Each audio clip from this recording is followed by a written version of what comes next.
Ladies and gentlemen, thank you for joining the Davis versus Ruiz media conference call. Your host for today, Kelly Swanson, will now begin. Thank you, operator. Thank everybody for joining this call. I'd just like to kick the call off and say I'd like to commend Premier Boxing Champions, Mayweather Promotions, TGB Promotions, and of course Showtime Championship Boxing and the network for saving this really special card that's going to take place Saturday, February 9th. Everybody's aware of the unfortunate injury to Abner Maris, who is going to fight Gervonta Davis. But fortunately for us, we found a great replacement in Hugo Ruiz. Well, they did, not we. So on that note, I did want to say congratulations for saving the show, and I'm going to turn it over to Stephen Espinoza to make opening comments. Stephen? Thanks very much. Yeah, thanks very much, Kelly. By now, all of you are aware of the substitution. Abner was, I don't think it's any exaggeration to say that he was heartbroken at this development, at the injury. The Tank Davis fight was a fight that Abner asked for, that he pursued. It was a fight that's in his backyard. It was well on its way to breaking the attendance record, and it remains to be seen, whether that will happen or not. But certainly, had the card stayed together, it almost certainly would have broken the attendance record based on the trajectory of ticket sales at this point. The priority was, in fact, as Kelly mentioned, saving this card. We've got a whole host of various fighters who've been training very hard for this. They all want to remain active. Tank wants to remain active, so it was a priority to save this card, to find the best possible available opponent. There were a number of options pursued. A number of calls went out to a variety of different fighters. Not surprisingly, it wasn't easy to find someone who was willing to take on Gervonta Davis on 10 days' notice. Thankfully, we did get Hugo Ruiz interested, and he immediately accepted after he understood the situation. Hugo Ruiz obviously was on our January 19th pay-per-view on the Pacquiao undercard at 126. He will be moving up in weight further, and I realize that there has been some concern about that. The one thing that gave us comfort in approving this opponent was the physical size. Hugo Ruiz has a significant height advantage and reach advantage over Gervonta Davis. Yes, this will be his first fight above 126, but his body frame gave us some confidence that he would be able to be competitive in this fight. And in fact, with a reach advantage and a height advantage, he presents some problems to Tank Davis that Abner did not. So we're looking forward to a very competitive fight. We know Hugo is here. He was disappointed that he did not get the title shot that he expected to on the Pacquiao undercard. And in a certain way, there's karma is repaying him in that he gets a title shot here on February 9th. Kelly? Thank you so much, Stephen. Okay, now I'm going to introduce Leonard Allaby, CEO of Mayweather Promotions, to make a brief comment just about the card in general. Leonard? Thank you, Kelly. I'd like to thank everyone for joining today's call. As Stephen mentioned, with Hugo Ruiz being a last-minute replacement, his reach and height advantage, that does create somewhat of a problem, obviously, because anytime as a fighter, when there's a last-minute replacement, you haven't trained and prepared for this particular fighter. So Tank is going to have to obviously make some immediate adjustments for those things, for the height and reach advantage that Hugo brings. Again, Hugo is a proud Mexican warrior, and we expect a very, very entertaining and exciting fight for the fans. Okay, thanks so much, Leonard, and we'll hear back from you in a minute. And now at this time, I'd like to introduce Tom Brown, president of TGB Promotions, to make the introductions for Hugo Ruiz. Tom? Well, thank you, Kelly. And Kelly mentioned at the beginning about saving this and the promoters, but I also want to say thank you to Samson Boxing, who was the promoter of Hugo Ruiz. And, Samson's always got these guys that we've never heard of, and they step up, and, they're household names a few years later. And it's also great to be here at the former StubHub Center, the premier outdoor boxing venue in the United States, the Dignity Health Sports Park. And 3 out of the last 6 Ring Magazine and Boxing Writers Association Fights of the Year have all been at the Dignity Health Sports Park. And let me tell you, they weren't all Fight of the Year candidates going into the fight. Hold on. I know Hugo Ruiz very well. He fought 2 absolute wars for me back in 2015 and 2016 for the WBC title against Julio Ceja. And a couple weeks ago, as Steven said, he didn't blink an eye when there was a last-minute opponent change. Ruiz is a more experienced guy. Experience matters, and that's what he'll need to rely on in this fight. So it gives me great pleasure to introduce the former world champion, Hugo Ruiz. Okay, great. Hugo, if you want to make a comment, and Felix de Jesus is on the phone as our translator for Hugo Ruiz. Felix, if you want to. Thank you, Kelly. Hugo, un placer tenerte aquí en esta conferencia de prensa. ¿Cómo estás y cómo estás preparado para la pelea? Hola, buenas tardes a todos. La verdad me siento muy contento, muy emocionado.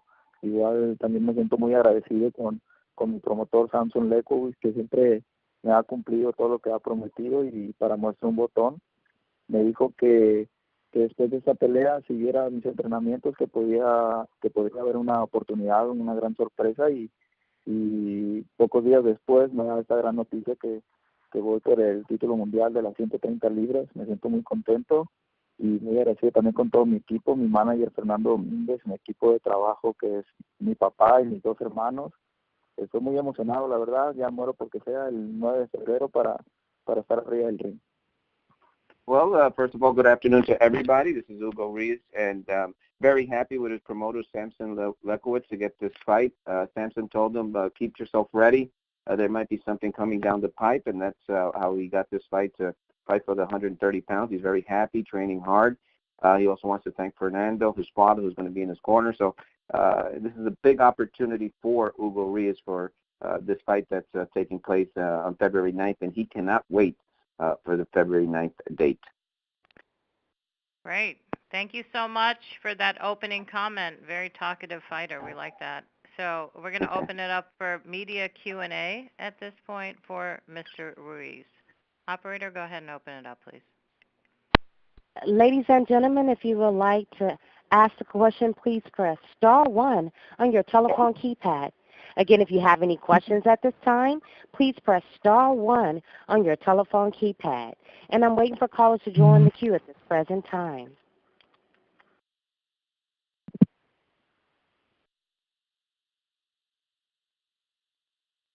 Our first question is going to come from Carlos Toro from Fightful. Please go ahead.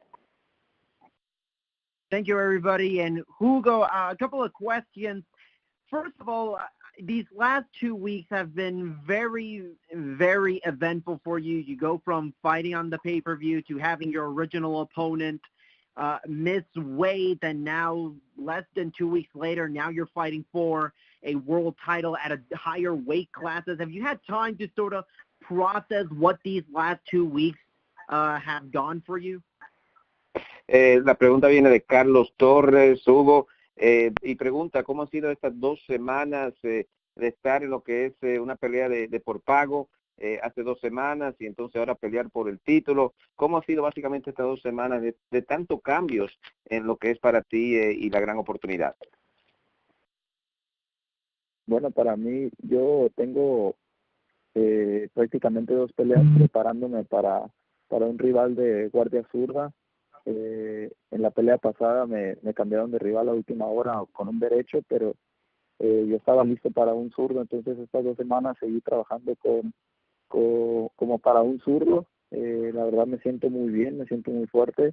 La pelea que hice hace 2 semanas fue una pelea tranquila, prácticamente fue como un entrenamiento para mí, así que ahora me siento muy fuerte y con muchas ganas de subir al ring. Yeah, basically I was preparing to fight a southpaw before my opponent was changed in the pay-per-view bout. So I had that change, and I've been basically still training for a southpaw in the last 2 weeks. I've been very strong, feel very strong, very active. And that last fight was basically, it was more like a training than a real tough fight. So I'm ready. I rested, and I'm good to go.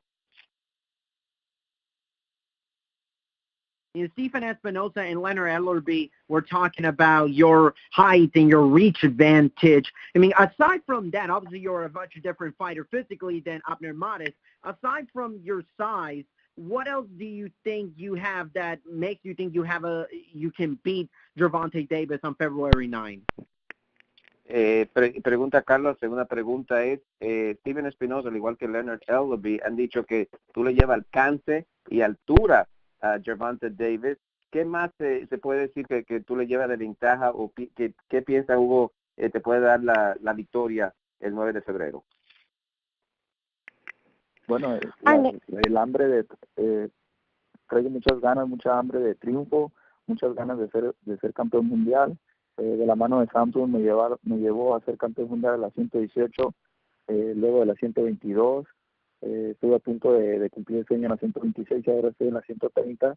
Me siento muy fuerte, con buen tamaño para esa división, así que no dudo que este sábado logre ser campeón en la 130. I'm very hungry. I want to, of course, be a champion in the 130. Those are the other attributes that I have. Besides what you stated, the height advantage that I have, I feel very comfortable at 130. Samson has taken me to be a champion at 118, 122. I'm close to 126 also. So this is a big challenge for me. I understand that. But besides the height, it's the hunger that I have to be champion at 130. Okay, next question, please, operator. Our next question is going to come from Steve Kim from ESPN. Please go ahead. Hi, guys. How you doing? My question for Hugo is this. If he fought on January 19th, what day did he get back to the gym after that fight? Hugo, si peleaste, claro, el 19 de enero, ¿cuándo regresaste al gimnasio? ¿Cuándo comenzaste a entrenar otra vez? Yo estuve el 20 de enero ya en mi ciudad de Los Mochis. Yo el día martes volví al gimnasio. El día martes ya estaba en mis entrenamientos. I was back training that Tuesday after the fight. I was back in the gym. Mm-hmm. Also, given the fact that Gervonta was not a fighter in his weight class or someone he was expecting to fight, how familiar is he with Davis? Ya que no estaba en tu peso, Hugo, Gervonta Davis, ¿qué familiarizado tú estás con el estilo de Gervonta? ¿Qué tal conoces a Gervonta Davis? Bueno, me ha tocado verlo pelear. Es un peleador que le gusta el contragolpe, que le gusta el knockout. Creo que por ahí se va a dar una gran pelea porque yo desde el primer round voy a salir a noquear como estoy acostumbrado a hacerlo. No voy a cambiar mi estrategia. Yo salgo por él, salgo a buscar la pelea, salgo a buscar el knockout desde el primer round. I've seen him, of course, a few times fighting, and I know he's a counter puncher. He looks for the knockout just like me. So this could be very electric starting early because, as you well know, guys, I'm also a guy that looks for the knockout just from the first round and immediately. So that's what I've seen, and more counter punching and more of my style. It should be exciting. And my final question to Hugo, is he worried at all that Davis might have the natural advantage in strength and size? ¿Te preocupa que Gervonta Davis, Hugo, tenga la ventaja del tamaño y el peso en esta división? La verdad no, me siento muy bien en este peso. Si a mí me hubieran llamado para pelear en las 126 libras el sábado 9, la verdad no estaría dispuesto porque no las marcaría. Entonces, para este sábado voy a marcar las 130 sin ningún problema para luego tener un buen rebote de peso. No, not really. I feel very comfortable at this weight. If I was 126, if I was fighting for 126 this Saturday coming up, the 9th of February, I wouldn't have made it because I'm already going to make 130. That's how strong I feel at this weight. So that does not pose a problem for me against Gervonta Davis. All right. Thank you, guys. Our next question is going to come from Keith Idec from theboxingscene.com. Please go ahead. Yes, Hugo, you mentioned earlier that you were back in the gym Tuesday after the fight. Oftentimes, even guys who go back to the gym quickly take a week off or so. Why did you go back so quickly? Mencionaste, Hugo, que regresaste al gimnasio ese martes después de la pelea. Usualmente los boxeadores toman por lo menos una semana libre. ¿Por qué decidiste de inmediato ir a entrenar otra vez? Bueno, Samson me dijo que me metiera al gimnasio, que podía haber una oportunidad pronto. Entonces, yo la verdad no quise desaprovechar toda la condición física que traía en la preparación para mi pelea pasada. Hice una excelente preparación, no hubo desgaste físico en la pelea, entonces quise aprovechar toda esa condición para seguir en mis entrenamientos. Yo siempre estoy entrenando, nunca dejo de entrenar, cuando mucho descanso 5 días, una semana. Y esta vez, como no hubo desgaste de pelea, Guevara no presentó un combate de choque, entonces quise volver rápido al gimnasio. Yeah, I usually take maximum 5 days off a week, like you stated, after a fight. But there was really, with this fight with Guevara, there was really not that much physical abuse, from my part. I didn't receive those many hard hits. So I started training right away. My promoter, Samson, told me, hey, there might be, stay active. There might be something coming up the pipe. And that's what happened. So I'm glad that I started that Tuesday before or after the fight. So, in other words, if the fight on the Pacquiao undercard would have been a little more taxing, this wouldn't have been possible for you? Sí, si hubiese sido mucho más físico la pelea, Hugo, la pelea en el por pago por debajo del Pacquiao, donde peleaste frente a Guevara, si hubiese sido una pelea más física, entonces no estuviera disponible. No entendí lo último. Si la pelea con Guevara hubiese sido más físico, más te hubiera dado mucho más golpe, entonces tal vez no hubiera estado disponible para esta pelea, ahora que se presenta. Si hubiera sido una pelea mucho más difícil, lo más probable es que no hubiera tomado esta pelea, pero como fue una pelea demasiado tranquila, no me exigió mucho Guevara, entonces no hubo desgaste, por eso yo volví rápido al gimnasio y me siento muy bien. Yo traigo la preparación de que hice para mi pelea pasada, entonces prácticamente para esta pelea voy a llegar en excelentes condiciones. Yeah, no, that's correct. If the fight would have been more physical, draining, it would have been a toe-to-toe battle where I would have received a lot of punches and stuff. Then maybe I would have not taken this fight. But I, continued my training leading up to the fight to Guevara, and I just continued it because again, there was I felt physically well after the fight. There was no major damages. I just have one last question for Hugo. Hugo, you couldn't be more active going into this fight, having just fought a couple of weeks ago. Gervonta Davis has not fought in 9.5 months. How much of a factor do you feel maybe rust will be for him and your, an advantage you might have in activity being helpful in the fight? Hugo, habrá ventaja ya que tú peleaste hace unas semanas y en el caso de Gervonta Davis no ha peleado en casi 10 meses, 9 y medio no ha peleado Gervonta. O sea, ¿es posible que esto sea una ventaja para ti en la pelea, que todavía esté un poquito oxidado Gervonta Davis? Sí, puede ser una ventaja porque cuando dejas mucho tiempo sin pelear, normalmente pierdes el ritmo de pelea. Yo peleé en agosto, peleé en noviembre y peleé en enero. Traigo mucho ritmo, entonces me voy a sentir muy cómodo arriba del ring, muy completo y con una excelente condición. Yes, definitely. I think so. That rust might show. I've been very active. I fought in August, November, and just a couple of weeks ago. And you lose a lot of rhythm when you don't fight for a while. So that might definitely be an advantage that I have going into this fight. Thank you, guys. Thank you. All right, we have one more question for Hugo, and then we're going to change it over to Gervonta Davis and Calvin Ford. So, operator, go ahead with the last question for Hugo, please. Yes, our last question is going to come from Cameron Buford from the LA News Observer. Please go ahead. Hi, Hugo. My question is, Buenas, Hugo. Had you had your eyes on fighting Davis previously? And with this, with you jumping into this fight with such time to prepare, can you use your boxing style that you currently have to defeat Davis, or do you feel you need to adopt another style and how quickly can you adopt that style? En lo que se refiere a Gervonta Davis, tú, antes de que se te dio esta oportunidad, tú antes de eso, tú pensabas pelear en un futuro con un Gervonta Davis en las 130 libras, y si el estilo de boxeo que tienes, si piensas usar ese mismo o adoptar uno diferente para pelear a Davis.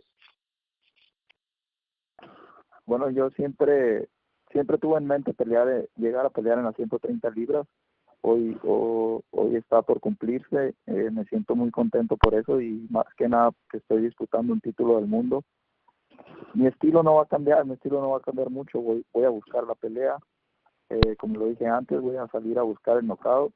Tengo 33 knockouts en 39 victorias, me ha funcionado 33 veces, entonces no pienso cambiar mi estilo, voy por él, voy a buscar el knockout, me siento fuerte en este peso, entonces mi estilo no va a cambiar. No, my style will definitely not change. That's been my style. Maybe not as soon as this fight is going on, but I definitely was looking at being champion at 130. This is a great opportunity that's been given to me to fight this upcoming week. My style will not change. I will look for the knockout against Gervonta Davis. If you see my 39 wins, 33 have come via the knockout. So I'm going to maintain my style. That's the way I fight.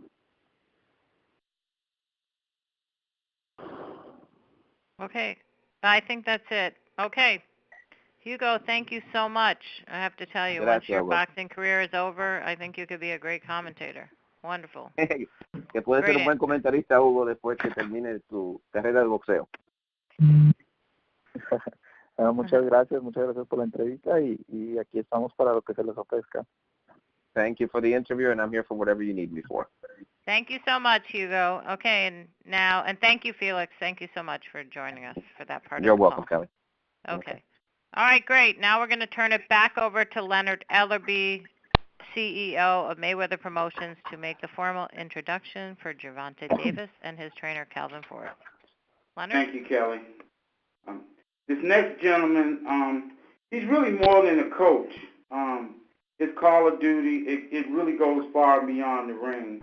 And because of his actions, he's really gained and earned respect from many different people, including myself, especially the young kids that are out there, all the teens, and a lot of fighters. He's really helped through the streets of Baltimore. He's done a phenomenal job in playing a vital role in Gervonta's entire career. He sets a really positive example for all the youth that are in that particular area, the D.C. area. There are not enough accolades to go around to say about Calvin. So without further ado, I'd like to introduce Calvin Ford, trainer of Gervonta Davis. Hey, how you doing? Calvin Ford. Calvin, would you like to make a comment before Gervonta just on how training camp is going and what you expect for the fight? Just an opening quick statement, please. Well, training camp's been going great. We made a transition down here. Everything is going fine and whatnot. We was looking forward to fighting Iron Man. I mean, we was really looking forward for that, but that happens in fight. I hope he get better so we actually get another chance at him. But right now, we just concerned on this new opponent we have in front of us. I think he's a little bit stronger, and I know watching some of this, he's going to come to put on a good show for this upcoming fight with Gervonta Davis. Great. Thank you so much. Leonard? Okay, sure. Next, he became the youngest reigning American champion in 2017, obviously fighting on Showtime after knocking out Jose Pedraza at just 22 years old. He became also the youngest two-time world champion last April when he knocked out Jesus Cuellar in round 3. So without further ado, he's earned the reputation in sports and entertainment as being that next pay-per-view star. But without further ado, the WBA super featherweight champion of the world, Gervonta Tank Davis. Hey, how you doing? We're doing great. Gervonta, you want to say something before we open it up for questions, or you want to go straight to the questions? I just want to say I'm excited for February 9th. I'm looking forward to, my new opponent, sorry to the fans that, purchased tickets, thinking that I was fighting Abner. My main focus was fighting Abner. So, February night, I'm just trying to, give him a action-packed fight, no matter who I fight. Put on a great performance for the fans, and so they can enjoy the fight and go home for something to talk about. Okay, great. Yes, people are definitely talking about you, young man. So, without operator, let's open it up for question and answer for Ladies and Gervonta. gentlemen, Ladies and gentlemen, if you would like to ask a question, please press star one on your telephone keypad. Again, if you have any questions at this time, please press star one on your telephone keypad. And our first question is going to come from Jake Donovan from theboxingscene.com. Please go ahead. Thank you very much. Gervonta, I know it's been emotional for you. I mean, obviously, Abner's in a lot of, Abner's probably feeling worse, with the injury. But for you, I mean, you haven't fought in so long, and then, you get the switch in the points. Just like, what was your mindset when you first heard that Abner got injured? I was actually asleep, and I got a call from Al, and he was letting me know that Abner pulled out. So at first I thought he was,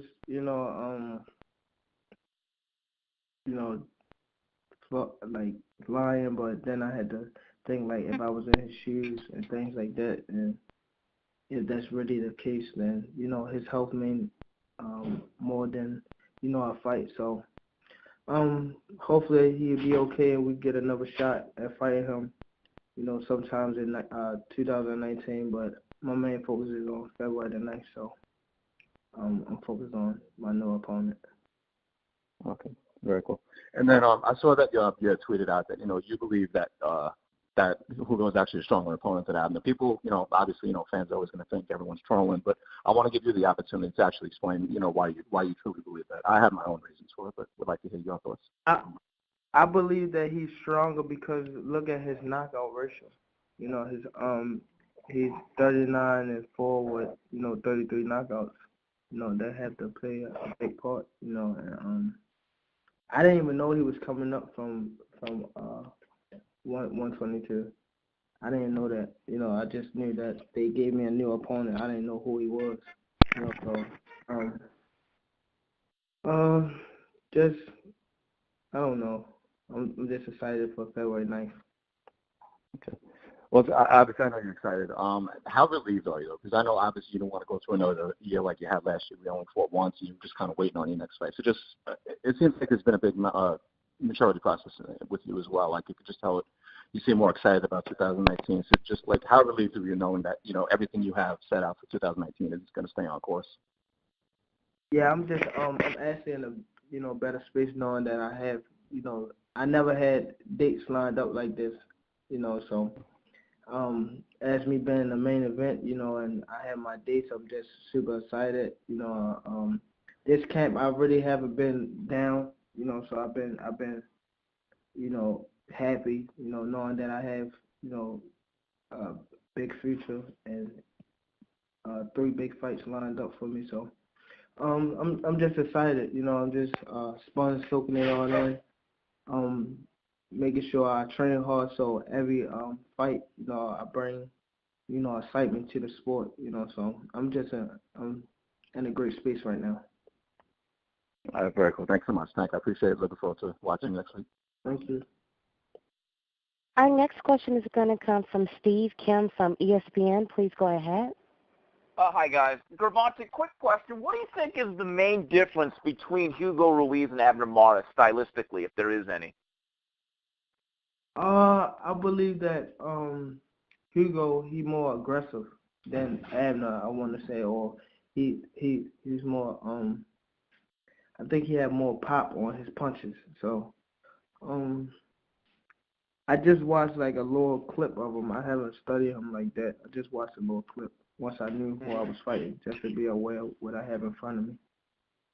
Gervonta, I knew you were out there at the Pacquiao-Broner fight doing various things. I think you were on the Showtime broadcast. Did you actually get a chance to watch Hugo at all when you were there? I was doing the Showtime interview right before. I had to do it right after. So my main focus the Showtime interview, so I didn't watch his fight. Mm-hmm. Gervonta, have you heard the criticism that you replaced one guy moving up in weight for another guy moving up in weight? Have you heard that? How would you respond to that? I mean, this is not my fault. You know, my mind was focused on, Abner, not to throw any other fighter under the bus, but, Lomachenko, he fought someone that was, 2 weight classes under him. And not only one time, he fought another person that was smaller than him, Rigondeaux, and I forget the other names, but I'm just, I'm excited, just to put on a great show.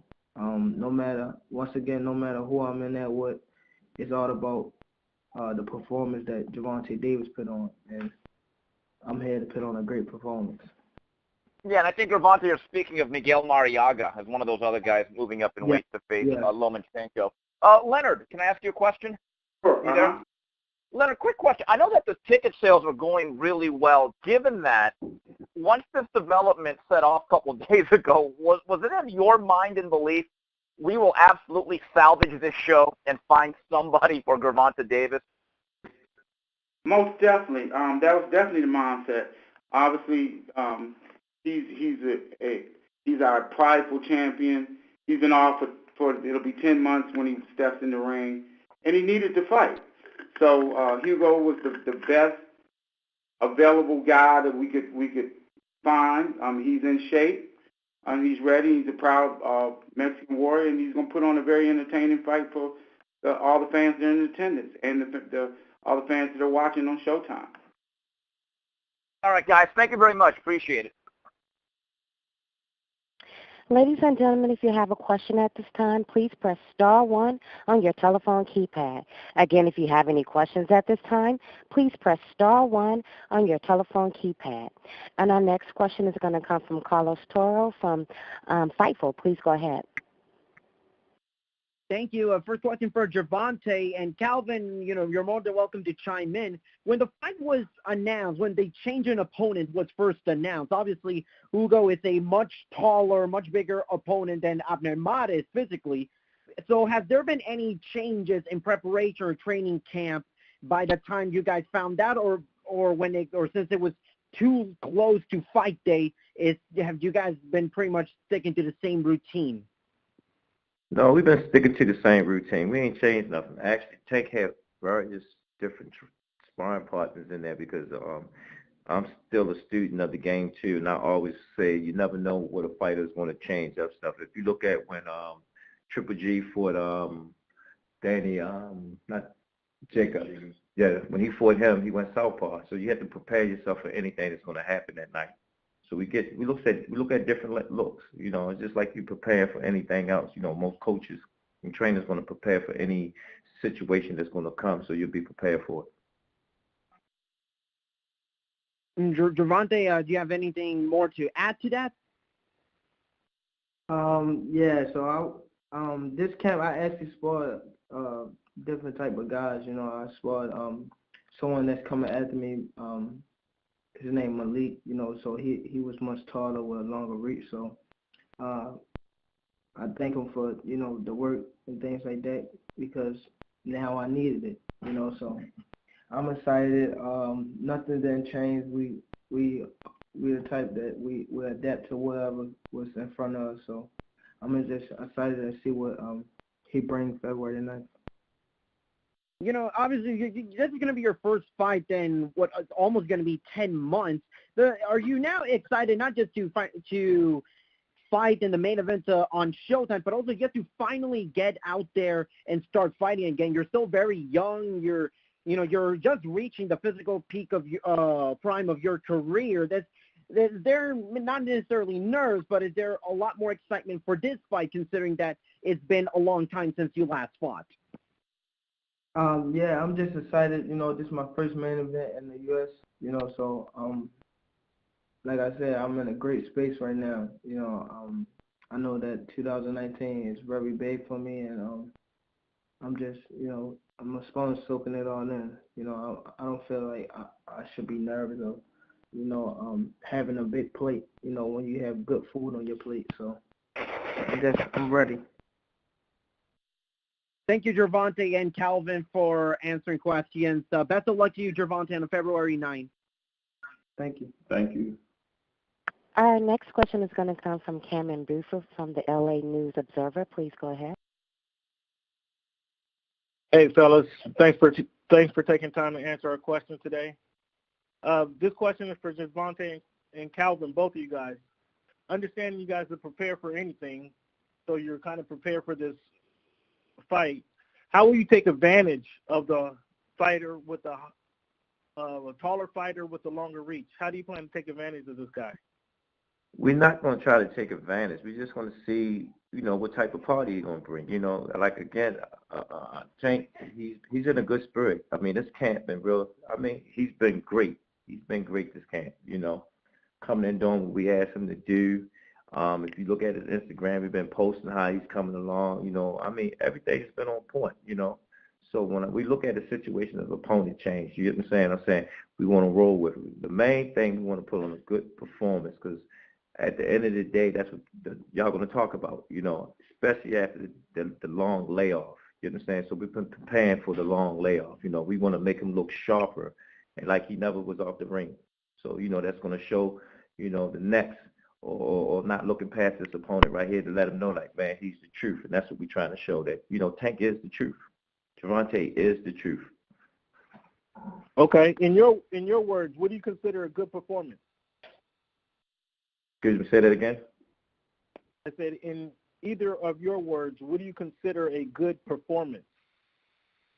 I mean, I am looking at, like I always say, if you watch any of my interviews, it's what the opponent brings to Tank, because y'all still ain't seen the best of Tank. And sometimes, looking at him spawn when certain people do certain things to him, I mean, it gets real exciting there.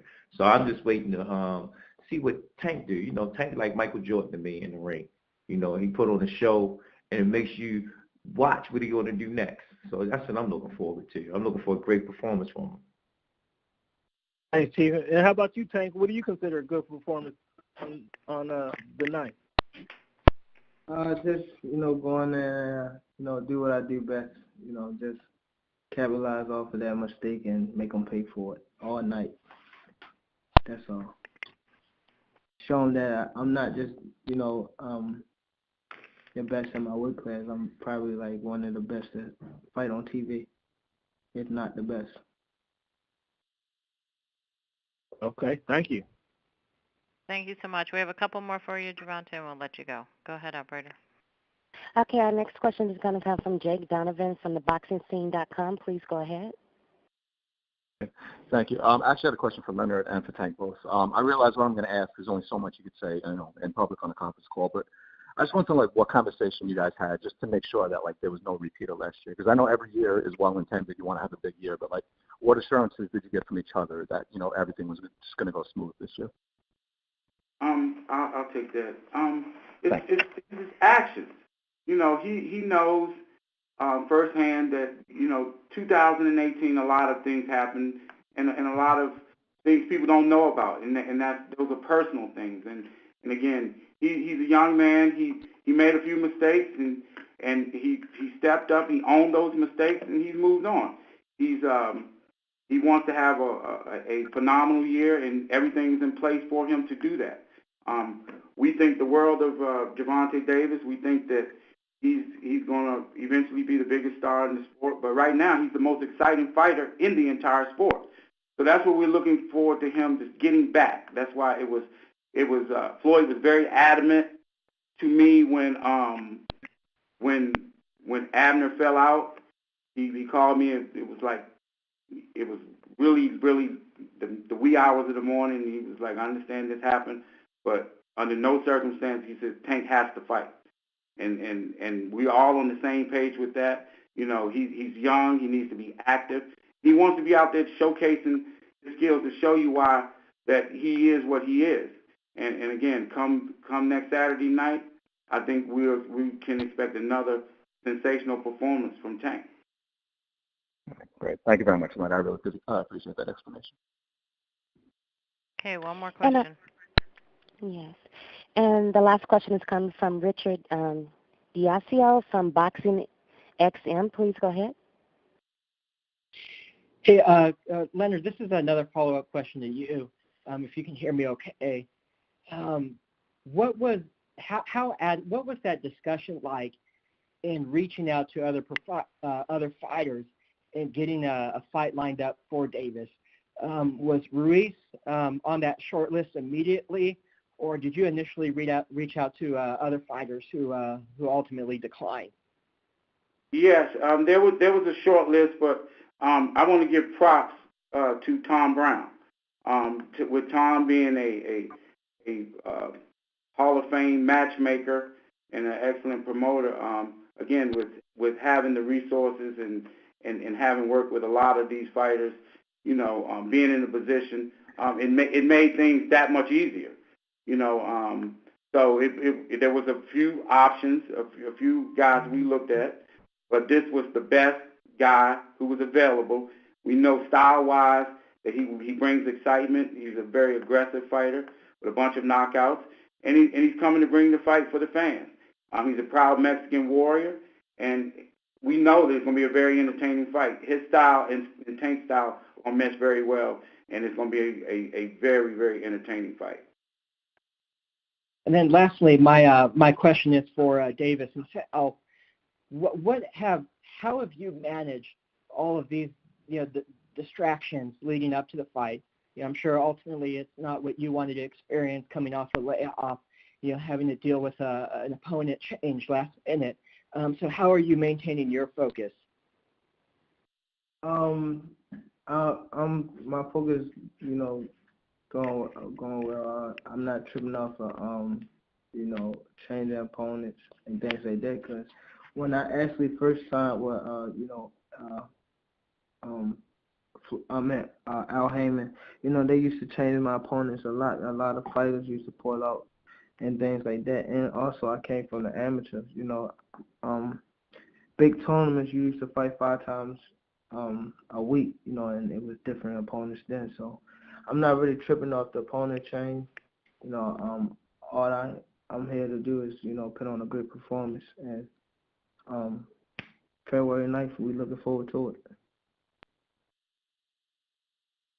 Okay, great. I think that's it. Gervonta, we're all looking forward to it, and we appreciate how great of a boxing star you are for the sport and the sports world in particular. So congratulations on your careers to date, and we look forward to seeing you fight on Saturday night. And that'll do it for today. The Fight Week schedule will be going out shortly, and you'll have all the information on what's happening next week. So thank you so much for joining us, and we will see you next week at the fights. Thanks, Thank guys. you, ladies and gentlemen. Thank you, ladies and gentlemen, for joining me. I'll disconnect and have a great day.